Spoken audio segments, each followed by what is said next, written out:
Brandon Thurston from Wrestlenomics is up next, and we're going to follow Brandon with John Pollock from Post Wrestling. Delivering on the returns, increasing our margins. Ratings go down the toilet if I'm not here. All I do is simply put the math in my favor. We agree that Brandon and John do good work. The reason is simple wrestling economics. I've been told the Netflix numbers. I've been told the metrics a little bit, probably 5 different times. I still don't get it. There were respectable wrestling journalists who needed answers. Thank you very much, members of the media. I hope you all go to hell. How about we pop a number right here, right now?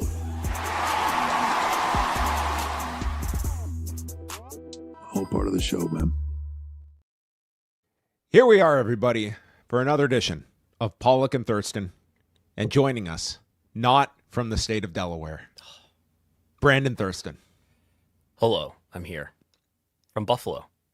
From Buffalo, still. Yeah, I'm still in Buffalo.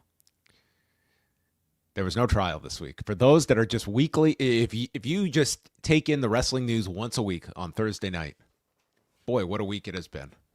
No trial, no travel. Brandon, did you have cancellation policies in place? Did you at least salvage some of the expenses of your big trek to Delaware? I still don't know what the status of my hotel refund is. I have to follow up on that. I did follow up on it once.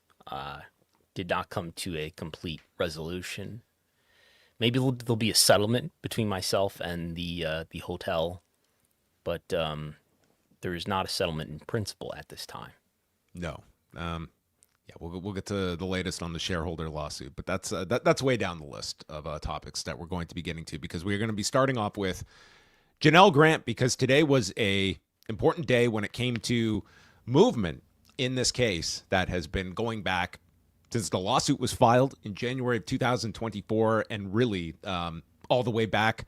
We're almost coming up on 4 years since the first Wall Street Journal report. But today, there was a filing. Please take notice that the parties respectfully submit this joint motion for a short adjournment of the upcoming hearing on defendants' motions to compel arbitration and plaintiffs' renewed motion for leave to serve motion-related discovery, which is currently scheduled for June 16th. The parties are in active discussions regarding a potential agreement to arbitrate the dispute in confidential arbitration that would moot those notions. They seek this relief in good faith to avoid unnecessarily consuming the courts and the parties' resources, and so they can focus on progressing the potential arbitration agreement. The parties respectfully propose that the court temporarily adjourn the hearing and allow them to file a joint status report within 21 days. And what does that mean, Brandon? Vince McMahon's legal troubles are over now. Is that what that means? He had some litigation to take care of. No, I would not say that. All of his legal issues are all that litigation that he was going through. This ends it. Is that true? Well, when it comes to, I would say the trinity of legal entanglements, we have Janel Grant, the shareholders, and the John Does in the Ring Boy lawsuit. I would not say this man is completely free of legal problems, but you can certainly look at this last week as progress for Vince McMahon in relation to what have been consuming the last 4 years of his life. The Janel Grant case is now very likely going to arbitration. You've got all three parties there, Janel Grant, Vince McMahon, WWE, coming to the court saying, we're supposed to have a hearing next week, and we're asking the court, let's not do that hearing because we're all on the same page as far as arbitration now, which has been a long-running issue in this case that the defendants, WWE and Vince McMahon, have both pushed for a long time, citing the arbitration clause that's in the NDA that Janel Grant signed with Vince McMahon signing on behalf of both himself and WWE. There's an arbitration clause in that contract that says any disputes arising from this agreement should be litigated in arbitration, not in public court, because this is an NDA. We want to keep things confidential and secretive. We want to go to arbitration for these issues. Of course, Janel Grant sued him instead and has alleged that, and has been arguing up until this point that the arbitration clause should not be enforced, saying things including that she has signed the contract under duress, doesn't remember the arbitration clause being discussed, and things like that. But now this is definitely a change in position from Janel Grant's side to say, okay, we'll go to arbitration. Now, this doesn't mean that this is not what this is not, is a settlement. No. There's no reason to think that any money is changing hands because of this. And for now, at least, I mean, I don't know what, I think there will be a few things, right? First of all, this is not a settlement. This is not an out-of-court settlement. Ostensibly, they're going to continue to litigate, but they'll do it in private, not with public court filings. Secondly, I imagine what they're negotiating at this point is what they don't have is apparently a firm agreement about what exactly the conditions of arbitration are going to be. What they may be negotiating right now is what the conditions of arbitration are going to be, whether the degree of confidentiality that will govern that litigation going forward. Maybe Janel Grant's ability to speak about this case might be included in what they're negotiating. So sort of similar to the reason why we don't have a merger shareholder lawsuit trial. It's not because everything is signed off on and finalized, but it's close enough to finalized that we're not going to continue to run the normal course of this lawsuit. So the unanswerable question is, why now? What is the decision making on Janel Grant's side after these 2.5 years of pushing for this trial? Why now to go to arbitration? Like, in some ways, you would more easily see, after all this time of finding a settlement, of just wanting, like, this is an enormous burden on any plaintiff that is taking this on. But this is, as you mentioned, this is not a settlement. This is not the end of this case. But it does, in theory, take it away from the public view. And maybe that is part of the thinking as well. But we'll get into it as well. This is not a case where Janel Grant seems to have shied away from this case. If anything, over the last month or two, she has put herself front and center and has been actively speaking about this case. So I don't expect you to have the answer either, because I don't think any of us do, of what the decision making was behind making this move just now at this venture after all this time of pushing for the public trial. And we'll discuss some of the Instagram posts later that Janel Grant has made in recent days. She did post something less than an hour ago. I think it's a poem, but so it's not something obviously related to her legal issues. But she's still posting on social media after this filing. Appeared on the docket today. This is a very short, as far as like what we don't know, right? We've asked, I sent an email to one of Janel Grant's attorneys asking if there's any statement. That attorney did not respond. It's a very short filing. It doesn't come with a Q&A section. It doesn't come with explanations. The parties are in active discussions regarding a potential agreement to arbitrate the dispute in confidential arbitration that would moot the motions that they were going to have a hearing about soon, and then the judge would have made a decision at that point. So yeah, we don't know, right? I mean, one can only speculate. It's been more than 2 years that this lawsuit has been going on, and I think this would have been, so what was what we call fully briefed at this point were two simultaneous issues that are closely related, right? The motion to compel arbitration itself, which Vince and WWE were pushing. They wanted to get the outcome that it looks like they're about to agree to take this out of public court into arbitration because there's an arbitration clause in the NDA. Okay, that was one issue that the judge was about to consider. The other issue was whether or not Janel Grant was going to be allowed to take motion-related discovery, was going to be allowed to get evidence, maybe depositions, but maybe just evidence related to the arbitration question itself, which they would have fought and probably, I believe, already did fight quite a bit about how broad that would be. Okay, so that's not happening now. But where was I going with this? Let me ask you this. Do you feel that this in any way moves this closer to or further away from a settlement? Like, if this is the mindset that the plaintiffs have of, we are willing to acquiesce to this move toward arbitration, like, if you are Vince McMahon, are you really seething on the idea of continuing to go through the arbitration process, tacking on another year, 18 months, or do you just want this over with at this point? And this might be a sign that that's what Janel Grant's side wants as well. It could be the case that everybody just wants to get this over with and get on with their lives. That's what I was trying to get to. Is so I don't have a strong sense of like how if arbitration processes don't appear in public.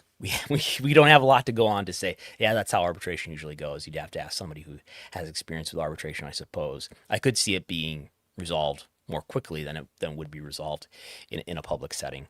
Where I was going is, so these two motions that were about to be decided on, particularly the issue of whether they should go to arbitration. There's an act called the EFAA, the Ending Forced Arbitration Act, that was signed into law right at the tail end of the timeline of her allegations, where after this point she's still texting with Brock Lesnar, according to her complaint.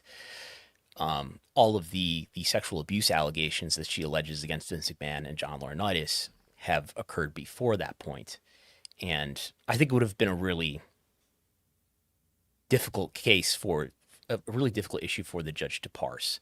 And I think it would have been ripe for appeal, which would have extended this process perhaps even longer, given that this was a new act that was signed into law in March of 2022. There's probably not a lot of case law. There's some case law about it, but not a lot. I think it would have been useful for the enforcement or the interpretation of the EFAA going forward. But in terms of this case in particular, it probably would have ended up being prolonged, if neither side was going to come to a settlement otherwise. So I guess what I'm saying is this probably would have been a long process if both sides were determined to, continue to litigate and not settle out of court. And you're outlining the NDA is signed at the end of January 2022, and then there were incidents that occurred after the NDA was signed that comes into... So she alleges that the NDA was signed on January 28, 2022. She alleges even after both she and Vince signed the contract, she alleges an instance of sexual assault after that point. Yes. Which is a different issue from what the EFAA does. EFAA is particular to arbitration, and that went into effect, I believe, March 2nd. And she's alleging... I guess she's probably alleging that sex trafficking was still happening because she alleges that she still believes that she was under the control of Vince, directing her to continue to communicate with Brock Lesnar for potential sexual encounters. So there's that, and that does occur, according to her complaint. She has alleged that those things did occur after the FAA went into effect. So at this point, we look at there will be a joint status report in 3 weeks. There will now be no scheduled hearing with Sarah Russell that was to happen on June 16th. And those are the relevant timelines now at this juncture, and would seem pretty implausible that arbitration is not greenlit here by Sarah Russell to be the venue of choice. They're essentially eliminating that decision for her. When you have a joint filing like this, where all parties are agreeing, I myself have recently been a part of some joint filings in the merger lawsuit. It's kind of a foregone conclusion that the judge is going to allow you to do what all the parties agree to do. So it would be very surprising if the judge does not grant this. I would point out too, what I'm sure no one's thinking of is that there is this Dr. Kolker versus Ann Callis case. Ann Callis is one of the attorneys of Janel Grant, and Dr. Kolker is suing her for defamation for claims that she made regarding his treatment of Janel Grant at his clinic. That case could go to discovery. and they've listed who they want to depose potentially in that case, and it does include Vince McMahon and Janel Grant, potentially others. I don't have the filing in front of me, but definitely includes those two. I believe it includes John Laurinaitis as well. So depends on how that works out. That could get settled at any time too, just like any other lawsuit. But that is another case that doesn't involve Vince as a defendant or a plaintiff, but it does relate to this case. Let's talk a bit about some of Janel Grant's posts recently, because these centered on the shareholder lawsuit and several of the depositions. And going in order here, her first series of posts that came yesterday on Wednesday regarded the initial 3 anonymous emails that were sent to the WWE Board of Directors in March and April of 2022. And the way this was presented to the board initially from this anonymous emailer was that they were a friend of Janel's and made assertions that they were homeless together, that they were hooked on Percocets together, and outlining some of the abuse that they were accusing Vince McMahon of. So Janel Grant is making it clear that before 2019, there is nobody that could have known this, and that she is distancing herself, that she did not know who this person was that contacted the board of directors. This is not a case of like she told a friend about everything that happened with Vince McMahon, and this friend went on her behalf to the board of directors. She's creating a divide between this anonymous emailer. She is claiming she does not know who this person is that contacted the board. Right. And so this is the first time we've seen the full text published. So there are 3 emails, and I want to get you to, she also has posted about Michelle McKenna, who is a board member's deposition. We'll get to that. So of course the emails have been, the existence of the emails sent to the W board, the existence of those emails has been known about since the Wall Street Journal first opened this thing up, reported on it in June of 2022. And they kind of described the emails or paraphrased parts of them, but we've never seen the full text. So this is part of the evidence that was included in the merger case. And it includes all the things that, we expected they would from the Wall Street Journal reporting, but there's also, should we just read them? I've got them out here in slides here. So there's 3 emails, and I think, the timing of them are interesting, right? This is March 30th, 2022, which is the date of the first email. I looked up WrestleMania that year was, I believe, April 2nd and 3rd. So this is just a few days before WrestleMania. By the way, so we do, in the state that we have them in publicly, this is an email sent at 8:46 in the morning. We don't see the emailer's email address in full, but we do see what appears to be the display name or the alias. Like if I sent you an email, you would see Brandon Thurston, and then you would separately also see my email address, brandon@wrestlenomics.com, for example. So this appears to have the display name, D. Rosen 77. This is the anonymous emailer's display name or alias, whatever you want to call it. So that's sent a couple days before WrestleMania, and it describes her friend who worked at WWE, as you said. It refers to we, and it's full of spelling and grammatical errors. We live homeless for a while on perks, et cetera, et cetera. We went to get cleaned up together, and she met Chief Chairman Vince McMahon not too long after that. Vince McMahon gave her a job and paid her $100,000 every year until he started fucking her. Then he paid her $200,000 a year. He is 80 years old and took my friend's soul just because he could. Vince McMahon gave her like a toy. His friend John, who works at WWE, to John is 70 and her boss too. My friend was so scared, so she quit. After Vince McMahon and lawyer Jerry paid her millions of dollars to shut up. I'm going to the media as well. I don't want anything I just want the world to know the truth about this pervert. So that's what the first email said, right? Desperately in need of the Grammarly app. Needs a spell check. Needs a good proofread here. So again, Janel Grant denies that she was ever addicted to Percocet, which is what Perks probably refers to. She denies that she ever lived homeless. So there's some inaccuracies here, right? Vince is 76 at the time. He's not quite 80. I guess I could see how you would look at Vince at the time and think he's 80, and that's only 4 years off. John, which doesn't say John Laurinaitis in this email. No. It will in the later ones, but doesn't say who John is, doesn't say John's last name. It's not John Pollock, but John is 70. John Laurinaitis, I looked up his age at the time. I believe I wrote in there he was 59 at the time, so that's further off. Anyway, lawyer Jerry probably refers to Jerry McDivitt. So it appears to have knowledge of what? You can kind of go through what the factual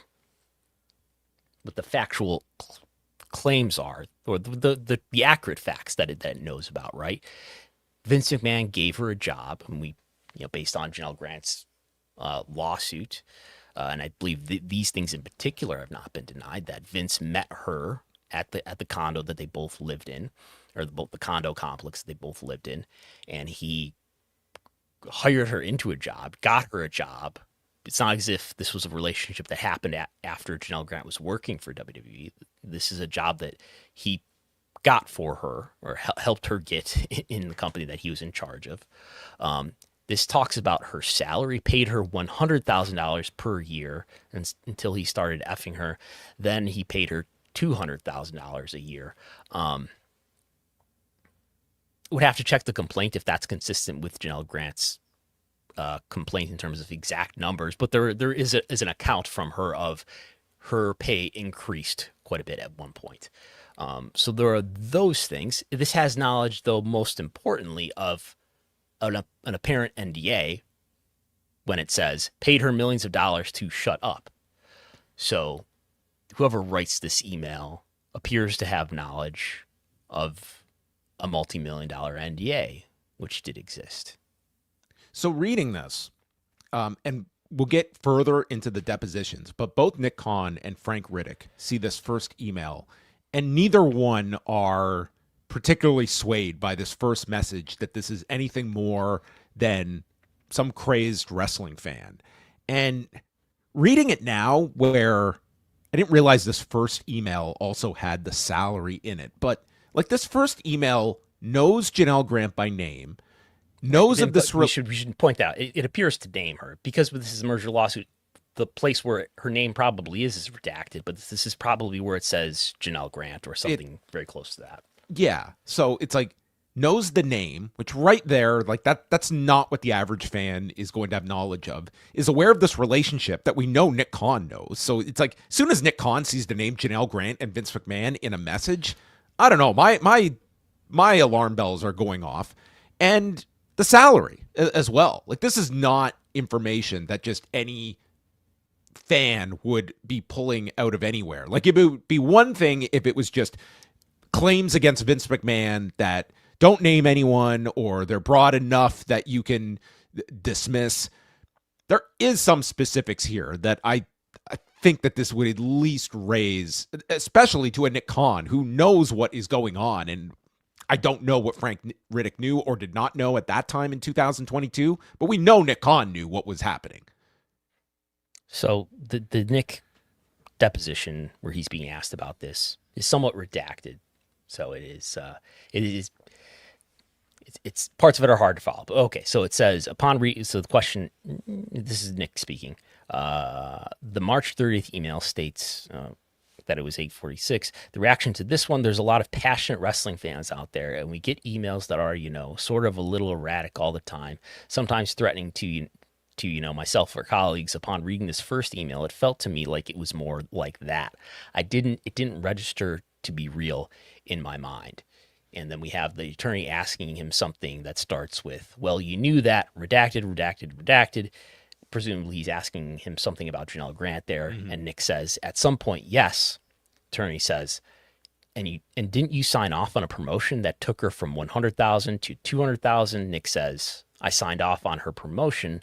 I don't recall the exact numbers. So, I mean, I believe he says also elsewhere here that he knew who she was.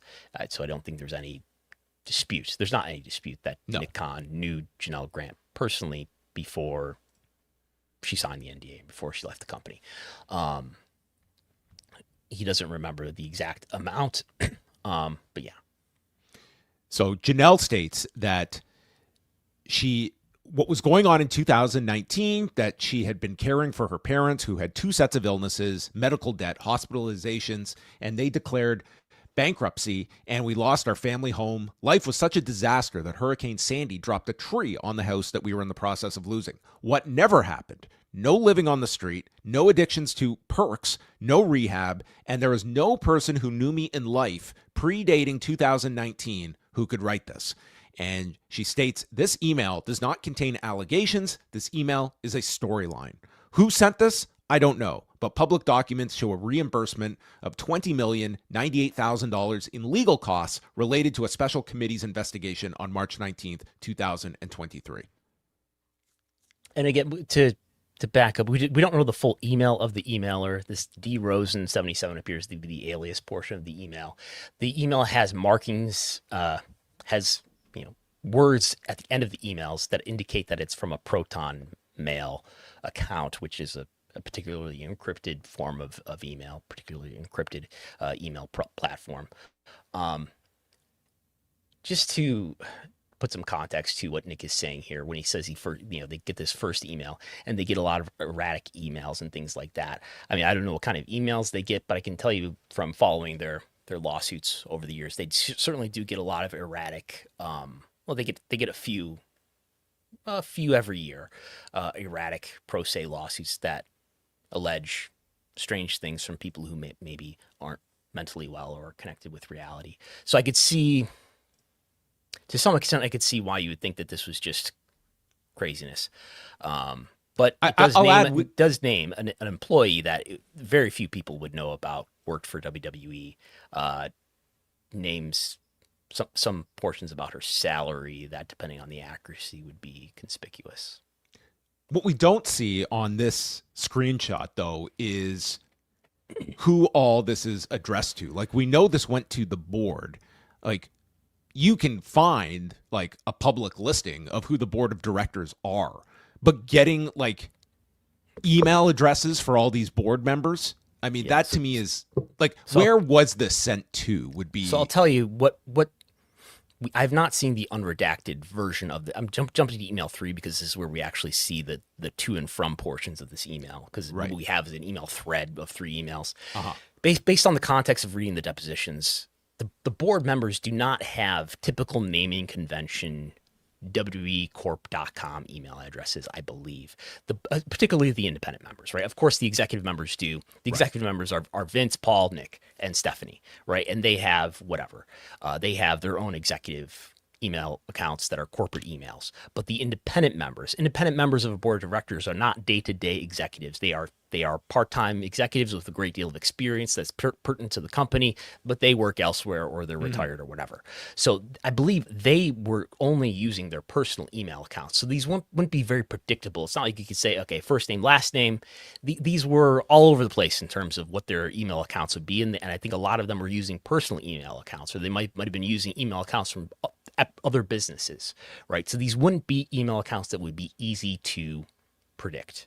So that would bring up the question of why you would necessarily assume this was a fit. Like, if this were like fan services at WWE.com, for instance, that this was sent to, okay, there's some plausibility there. But if this is being sent to all of these board members that we can assume, and you couple that with this information that to me crosses the threshold of what would be public information that a fan could wrangle together versus somebody that, maybe there's nothing to this, but there is something that I would think we should add. Some of these email addresses that are underneath these redactions are alluded to as being incorrect, but some of them are correct, including Frank Riddick's email address is correct, even though I think maybe he's an executive member, but some of the email addresses are correct.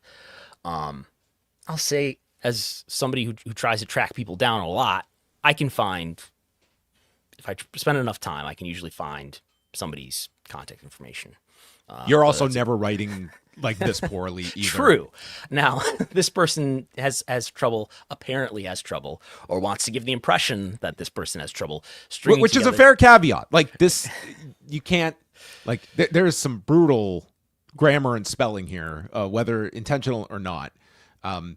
But so March 30th passes, and we go basically almost 2 weeks later till the second email on April the 11th. This is at 11:08 p.m. on a Monday night.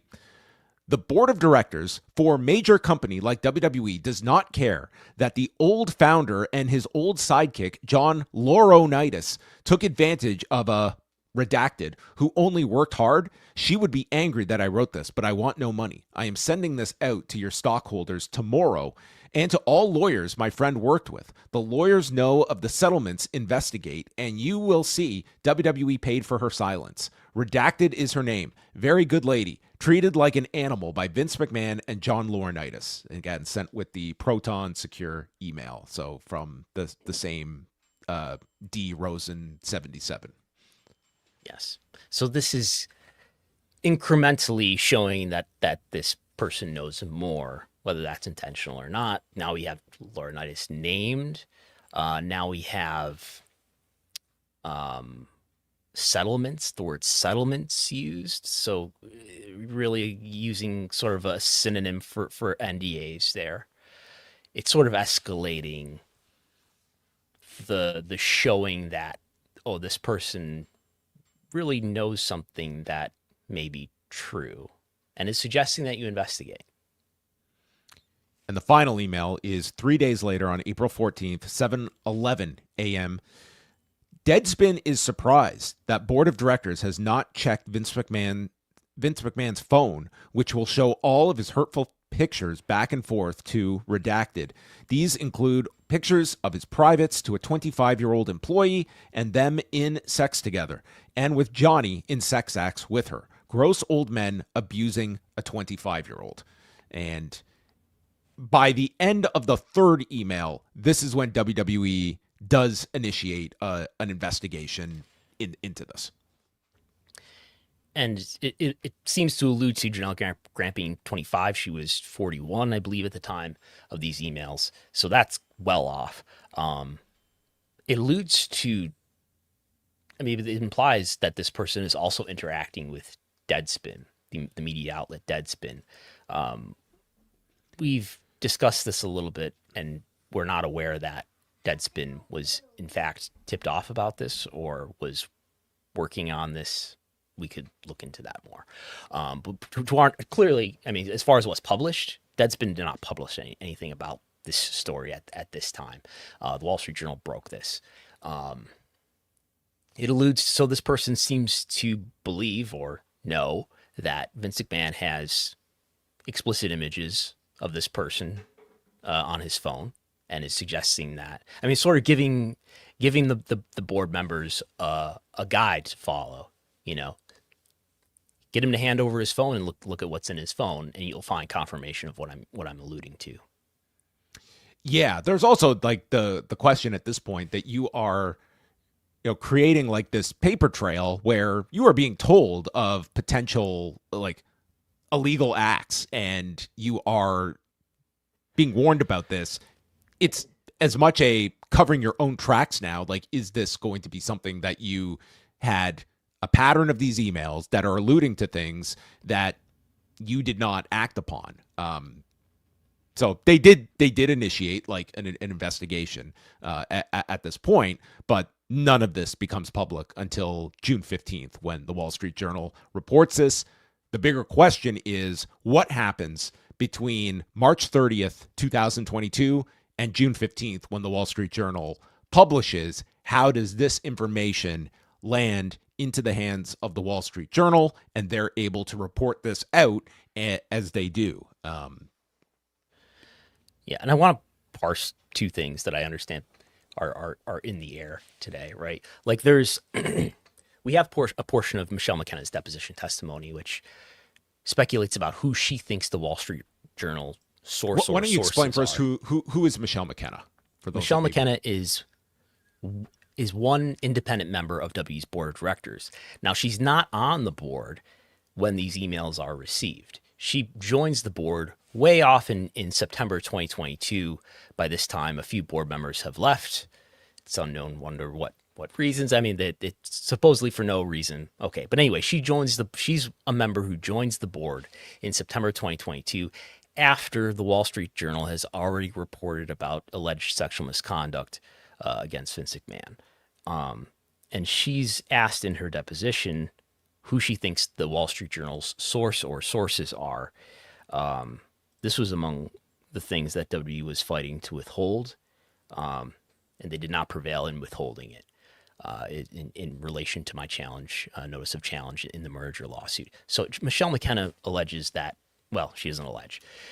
Michelle McKenna guesses. I want to be very clear. She's guessing about who the sources are. She has no factual information to support this, but this is just who she thinks the Wall Street Journal source is, and she guesses Nick Khan. She's asked if she thinks it's Stephanie McMahon, if it's Paul Levesque. She does not believe it was them. And then the third question is, do you think it was Nick Khan? She says, I do. And the lawyer asking her this responds, so do I. Right. That's a plaintiff's lawyer, Yes. The shareholder plaintiff's lawyer. True. So I think there's two issues that I think people are thinking about today, and it's who's the Wall Street Journal source or sources, and who sent the email. If it wasn't Janel Grant or a friend of Janel Grant, who sent the email? And I think the Wall Street Journal sources, we're getting into territory we always want to avoid, right? Which is source guessing. But I think once the board gets this information, I think it's a less interesting question about who the Wall Street Journal source or sources are. They got a tip of some sort that there was this email that was sent to the board. Now that could have been anybody who has concerns on the board about whether this is genuinely going to be investigated. I think that's quite plausible. It could have been any of those independent members. It could have been. It probably had to be somebody who had knowledge of these emails, right? Because it looks like the Wall Street Journal got direct access to these emails. Now, the question of who sent these emails, I think, is the more interesting question if you believe it's not Janel Grant or a friend of Janel Grant, because if she did send these emails, that this is a violation of her NDA, right? But she's saying it's not her and it's not anybody who she knows. So that's a separate and different question. And if it wasn't her, I think that is, that points to. You could look at those emails and say, well, this looks like sort of like a collection of what might have been running in the rumor mill around Vince and around his relationship with Janel at that time. Maybe there were a lot of people who heard what was going on with Vince and with Janel Grant at that time. I could see that being the case, and I can understand why Michelle McKenna would think that, because you look at the end result of this whole process. That involved a merger and acquisition, involved Vince coming back to the board. Who are the people who have become more powerful in relation to where they were at the beginning of 2022 compared to where they are now? I don't think Michelle McKenna 100% knows who. She doesn't know who it was. So I think that, yes, she's in a prominent position, but she would be one of the last people that I think would be privy to that information for that very reason. She has her theory. I mean, plenty of people in the public have their theories, but that's all well and good. But there's not certainly the most salacious answer that people are going to gravitate toward is Nick Khan orchestrating some grand plan. There's also a very easily alternative explanation that there could have been a board member that was just disgusted by this and didn't want this to be buried. Like, that we clearly saw this was a board that had people that had a certain uneasiness about all of this regarding Vince McMahon, and the idea that somebody on the board just had a moment of conscience that wanted to reach out. I could buy that as well. And I want to emphasize too, I think for the typical listener, reader who hasn't worked in journalism, the notion that the Wall Street Journal would have one source and one source only throughout that entire summer is extremely hard to believe. And I'm sure, and we have some evidence to that effect. That's part of the evidence here, where we have some email traffic where the board is talking to one of the lawyers who's involved in the internal investigation, where they're saying, Ted Mann tried, who's one of the reporters, Ted Mann tried to call me, I didn't answer. It seems that they're being advised to not talk to the Wall Street Journal, naturally. So I'm very sure that Ted Mann and Joe Palazzolo were calling everybody they could who might be willing to talk to them. And maybe those people spoke to them, maybe they didn't. But the notion that they would have just one source and one source only, I find hard to believe. I would agree for something of this magnitude. Is there anything in any of the other like depositions that were posted? Like we had excerpts from the Nick Khan deposition, from Frank Riddick. That pretty much covers like the meat of Michelle McKenna's deposition. Were there any other thoughts? Since we're talking about sources, Frank Riddick is asked the same question and he hedges severely, but he ends up, again, he doesn't have any factual information to support this, but he is asked to source guess, and he guesses that Connor Schell and Steve Koonin were the Wall Street Journal sources. Again, these could be. I think there's probably more than one, but those are two people who are also, for what it's worth, connected to Nick Khan. Connor Schell, I believe his agent was Nick Khan, and Steve Koonin. There's a connection to CAA to Steve Koonin. One of his sons was a long time and maybe still current agent at CAA, who Nick Khan would have worked with at the time when he was a big agent at CAA. So that is, there was a lot that came out over the last 24 hours or so regarding this case. I think like slowly, like the combination of the shareholder lawsuit and I think, some of what Janel Grant has been being more public about as well. Like it's kind of these dribs and drabs of information that if you're looking at the longer picture, there slowly are these pieces that do connect, but we don't have that fully formed linear line that we can draw from one to the other that tells this extremely complex story that ultimately results in the most powerful person in the industry being ousted from his own company.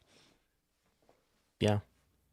Like I said, there could have been many people. I mean, if there are rumors going around Vince and his conduct at the company and his inappropriate relationship with a mid-level employee, and particularly if what Grant says is true about, and if what he is said to have told her is true about him at TV showing pictures to a whole production crew of people.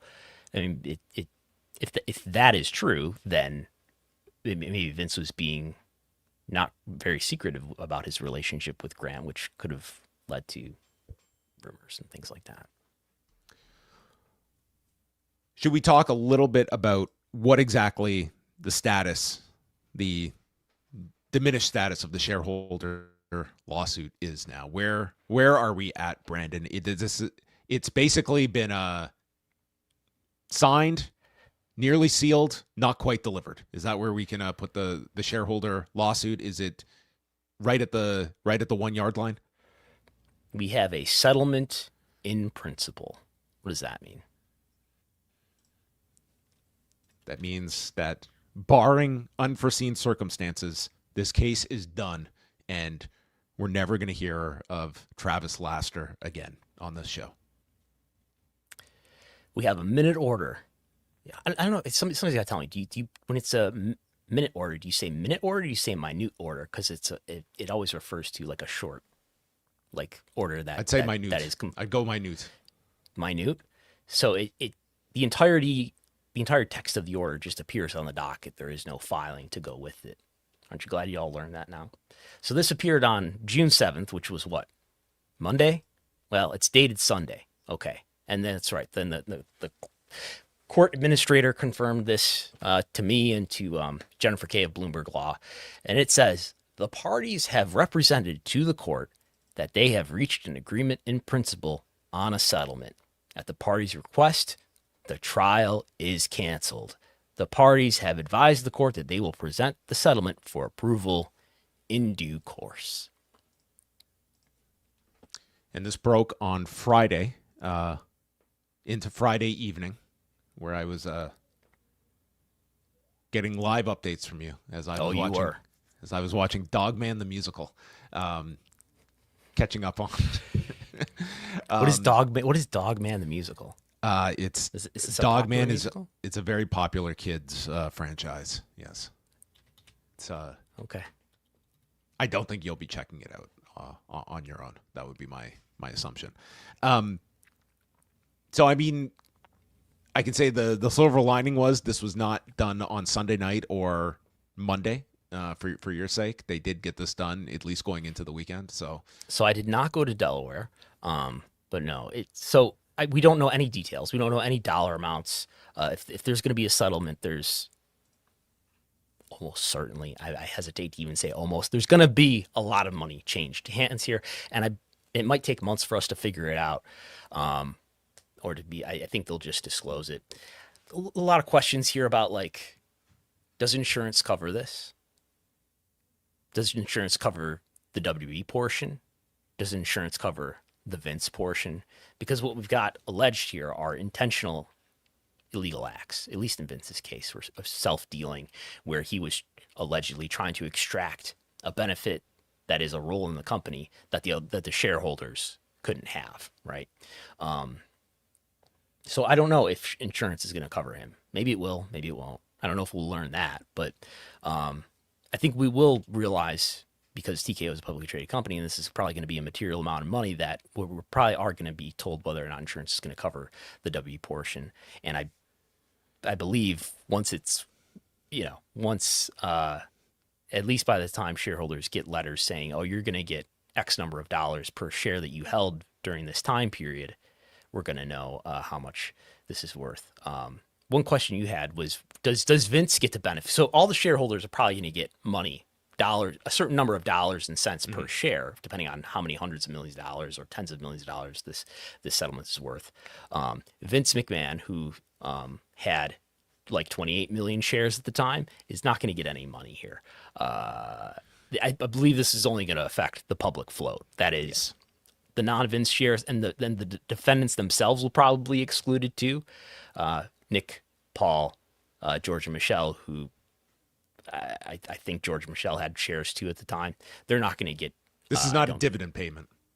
They're not going to get extra money for settling a lawsuit in which they were defendants. I don't think that's happening.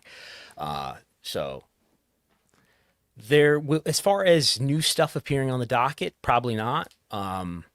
There are filings and exhibits that I believe.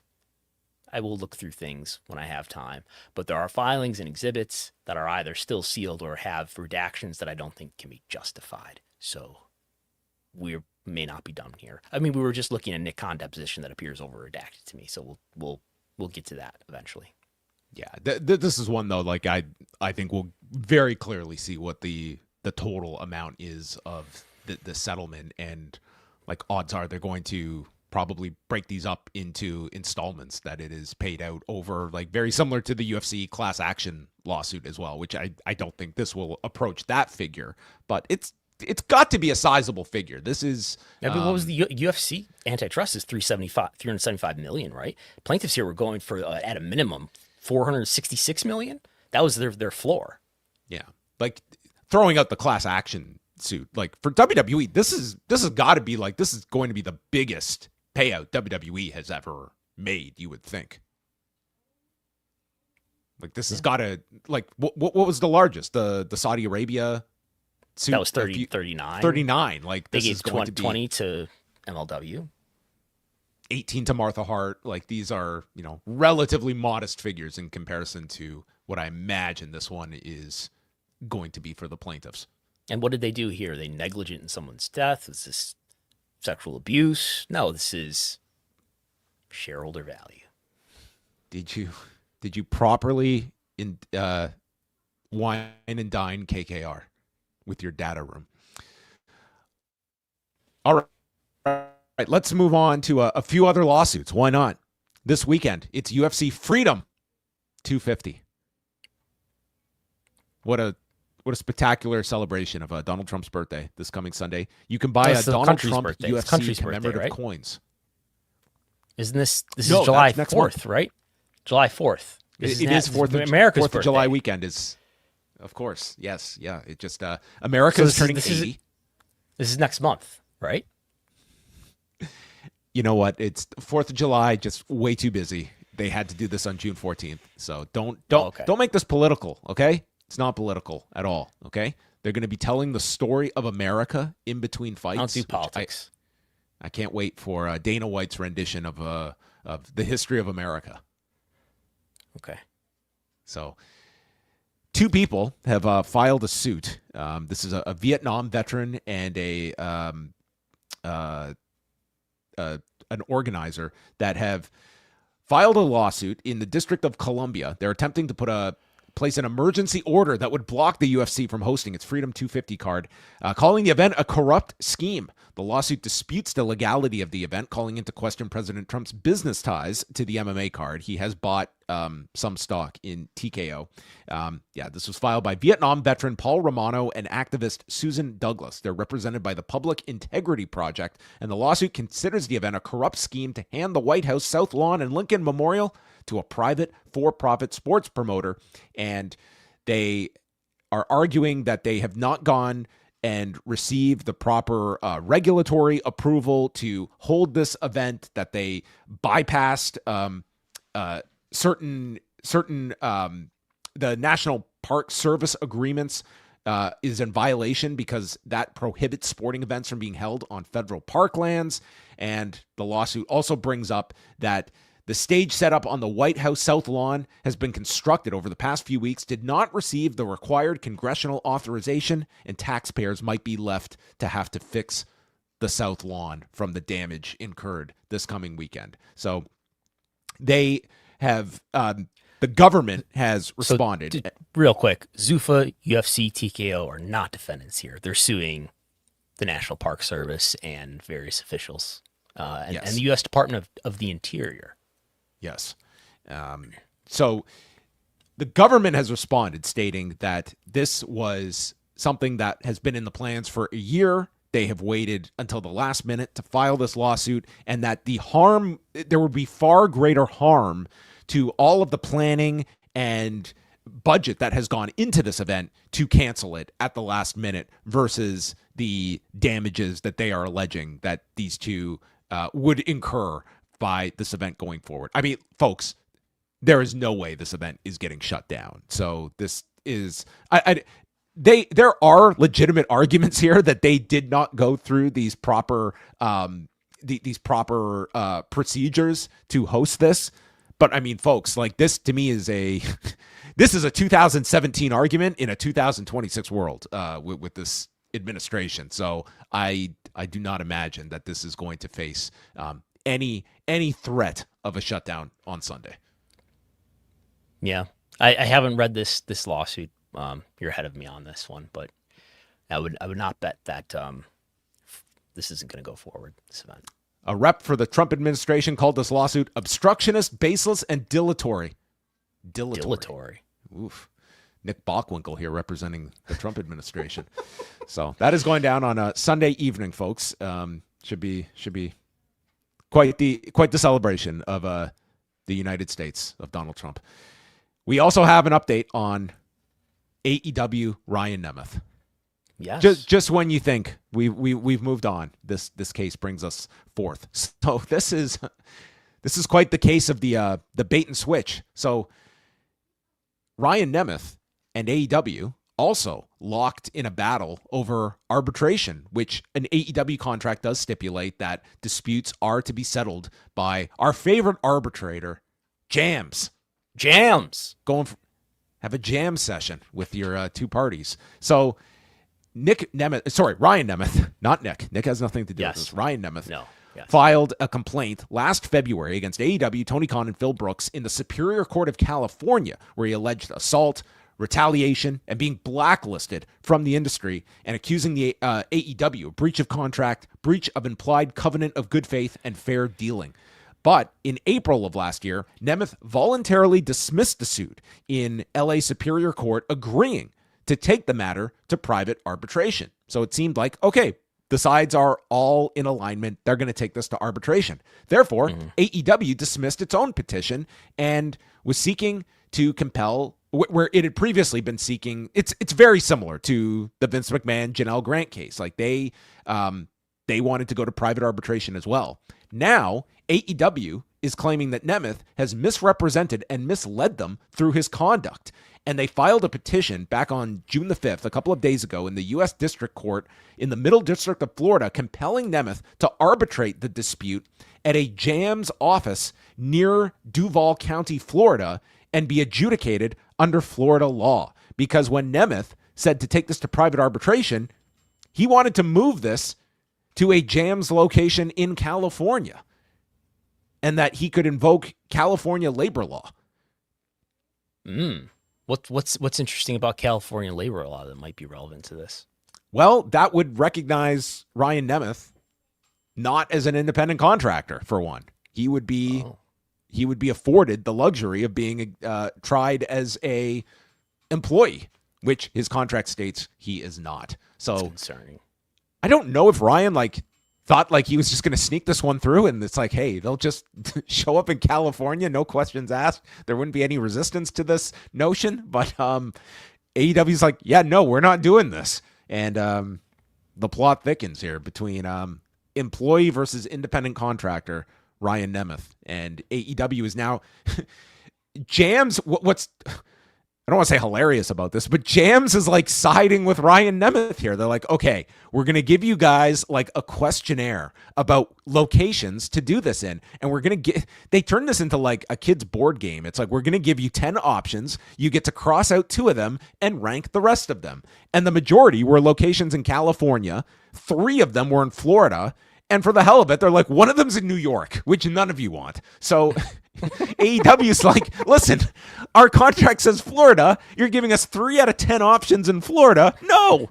But JAM sounds like it's so far siding with Ryan Nemeth here. So, I mean, maybe this guy is going to pull this off. But this is the most bizarre. Arbitration is just, it has been the venue of choice. So could this be the case with Janel Grant and Vince McMahon? Do we know what location? Have they agreed to a physical location for arbitration? I think it'd be hard to argue that one outside of Connecticut for Janel Grant. I would have to look at what the terms are of their arbitration clause, which is public. I thought it was this lawsuit that I compelled you to report on because I was busy with other things this week. I thought it was interesting too. We have this other. The last paragraph. This is literally like throwing blood into the water as the shark Brandon Thurston is circling. This is literally the Brandon Thurston filing in this separate June 9th petition by Tony Khan. I don't know what you're talking about. What does it say? In a separate filing on Tuesday, AEW and Tony Khan are seeking to seal confidential information related to the 3 independent contractor agreements that Ryan Nemeth signed between 2021 and 2023. They argue that the agreements contain, quote, sensitive, confidential, and proprietary information belonging to the petitioners, including but not limited to information related to its business practices, its internal economic structures, compensation agreements, and intellectual property. Mm-hmm. So there's 3 talent contracts of Nemeth. So I guess he had 3 different contracts when he worked for AEW. Yes. And those have to be completely sealed, I understand. Now, I understand AEW has made some portions that they deem worthy of being published in public filings. Portions that they want to be public are public. But the rest of it, top secret. Yes, exactly. They face a lot of harm. They face a lot of harm if that's made public, they say. Do you think that can stand up to scrutiny? I'm pretty sure if an AEW contract was read publicly, that would be it.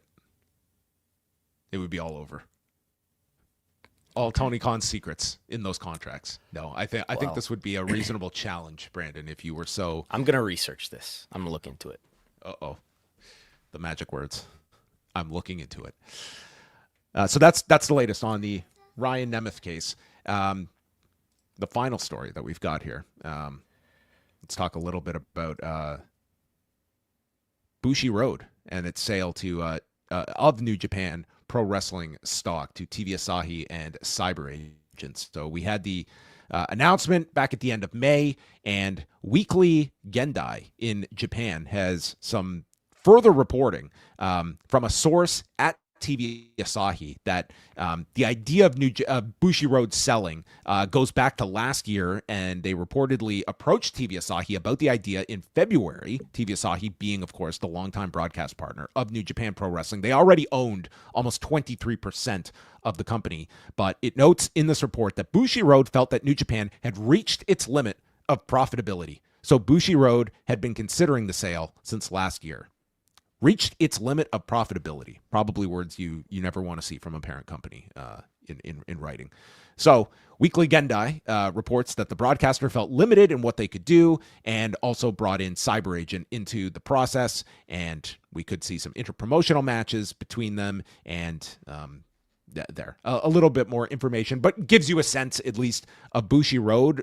What's interesting about this is they saw a ceiling with New Japan Pro Wrestling, but in theory, you would think like they do see some kind of future with Stardom, that they look at, unless they unload Stardom in a separate deal. But as of now, Bushiroad is maintaining Stardom. And Stardom could be seen as a less mature company.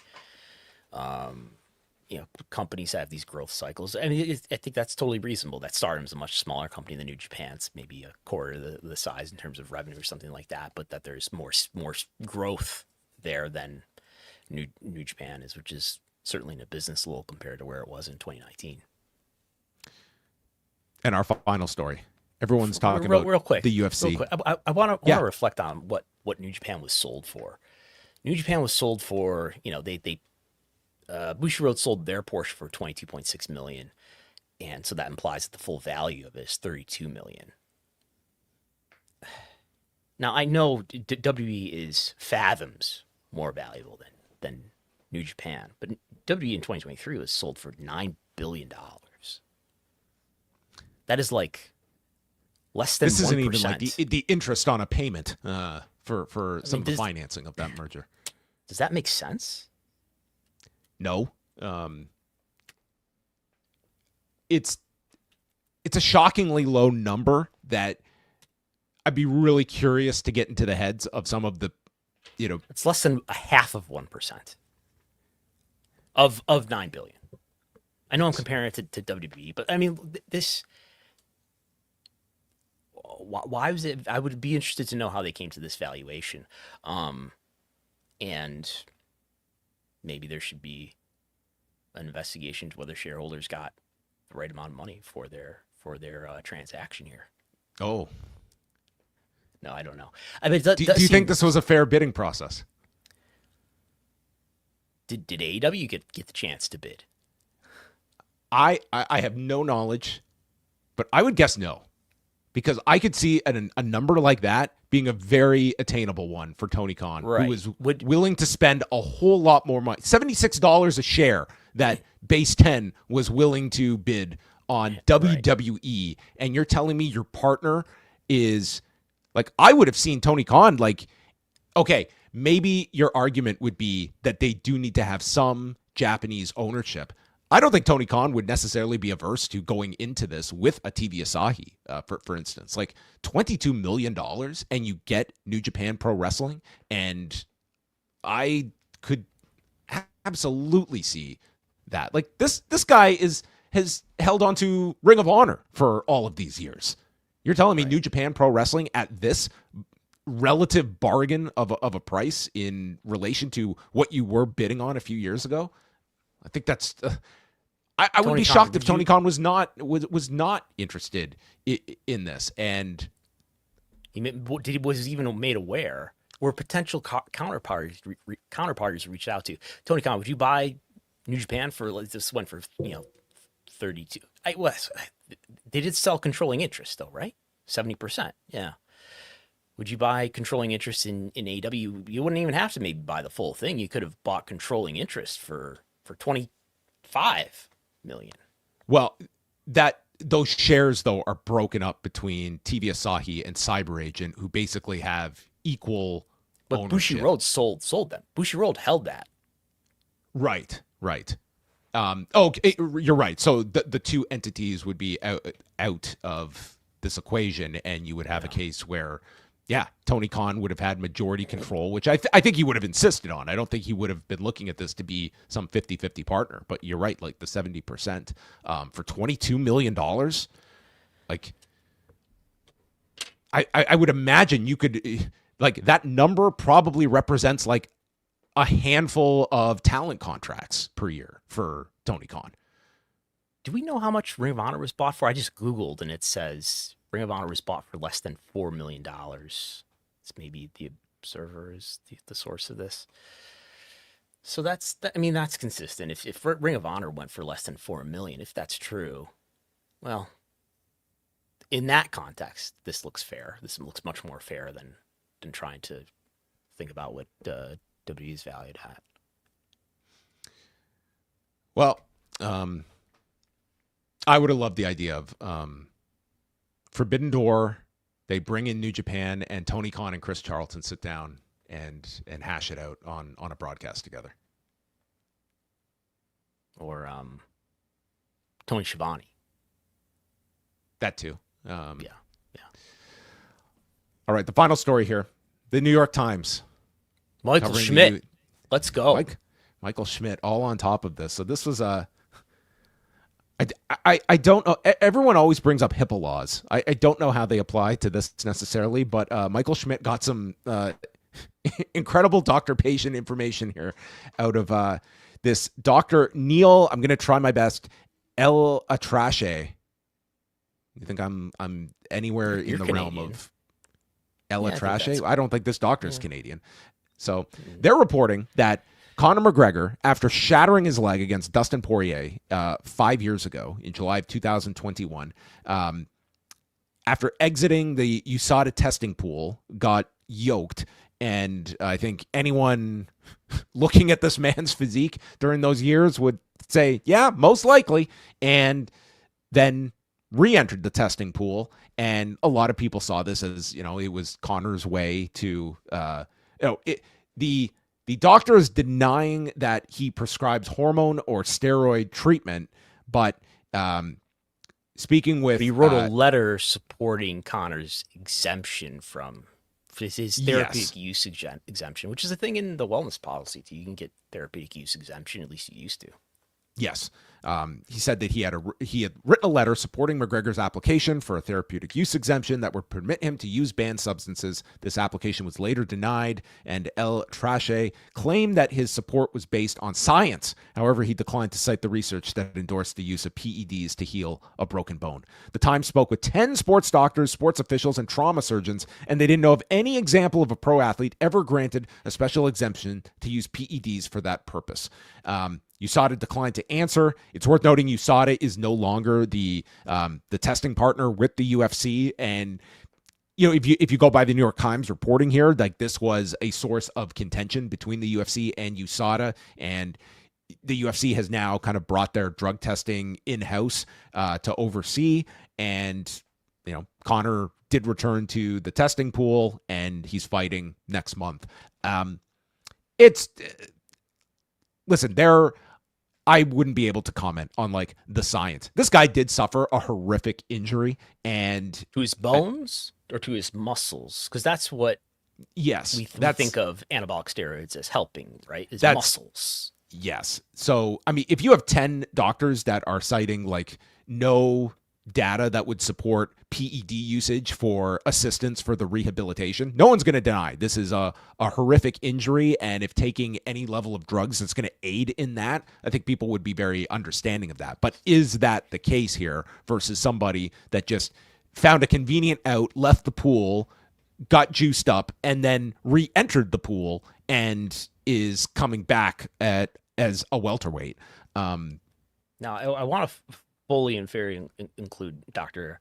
El Atrache's point of view here, where he says to the New York Times, you're acting as if banned drugs are somehow illegal drugs, or that they have no legitimate therapeutic use and only have performance enhancement use. There are many banned drugs on the list which are necessary to medically treat various conditions which occur in people. That is why a therapeutic use exemption application exists. Well, that's his argument. We don't know what he was prescribing for Conor McGregor either. So there are no drugs that are named in this report, but it just says PEDs. PEDs. Yeah. Yes. Which has a very wide variance to them as well. I would just say I feel like we have gone in this wave of just public acceptance of performance enhancing drugs that I really don't think the public at large has the concern about these stories as they might have a decade ago, certainly when we were going back 20 years ago. And of the litany of Conor McGregor controversies, I think this one's going to rank very low for people that are not going to be influenced one way or another by this revelation of what I think most people assumed, and this kind of bears itself out that there was a time that I look at Brock Lesnar after UFC 200. That was a real negative story for Brock Lesnar, for WWE, for the UFC. And fast forward to this, and I just don't imagine this is going to be I think people's opinions of Conor McGregor may be very low. It's not going to be because of this. Mm-hmm. He's not only alleged, but adjudicated to have done worse things. Yes, but they are still projecting a record gate for his return against Max Holloway, and he's through the reintegration process to the American mainstream via Jimmy Fallon on The Tonight Show. So he has been welcomed back, I guess, by late night hosts so far. All right, everyone. We're going to land this plane and say goodbye to everyone.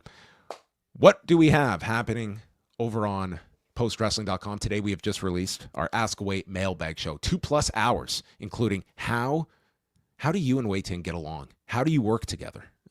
We reveal the magic of how we put up with one another. So that and many more questions answered on today's Ask Away on the Post Wrestling Cafe. Brandon has a story up on the movement in the Janel Grant case and the request to move their case to private arbitration.